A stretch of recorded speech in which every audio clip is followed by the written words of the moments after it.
తెలంగాణలోని పలు ప్రాంతాల్లో అకాల వర్షం దంచికొట్టింది. ఉమ్మడి కరీంనగర్ జిల్లాలో వాన విపరీతంగా పడింది. ఈదురుగాలులకు వరి, మొక్కజొన్న నేల కొరిగాయి.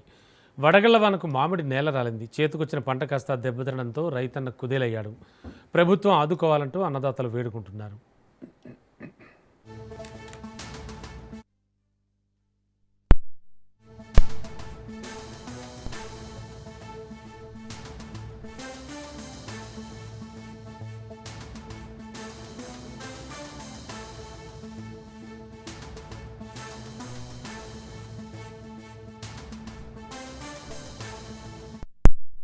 ఆరు ఆరున్నర ఏడింటికి ఆనవాడి పసుపులు ఇవన్నీ ఖరాబ్ అయినాయి. బాగానే మాడిపూతలు పోయినాయి. అన్ని నీళ్ళున్నాయి, అవన్నీ గిరకియాల, అవంతా నేర్పాలా, అంత బాగా నుక్సాన్ అయింది. మేము పని చేసుకుని పని ఆన ఎక్క కొట్టింది, మాడిపూత అంతా ఈ పసుపు అంతా ఖరాబ్ అయింది. అంత మేము రైతులేనే అవుతుంది, బాగా నుక్సాన్ అయింది. అంత నేర్పాల చేయాలా. ఆన కొట్టింది, ఇంట్లోకి వెళ్ళి నీళ్ళు వెళ్ళి ఏం చేద్దాం మరి. ఇది కొత్త గెలిగేలు అయితే గెలకించుకుంటూ పోతాను వచ్చిన ఆన కొట్టింది.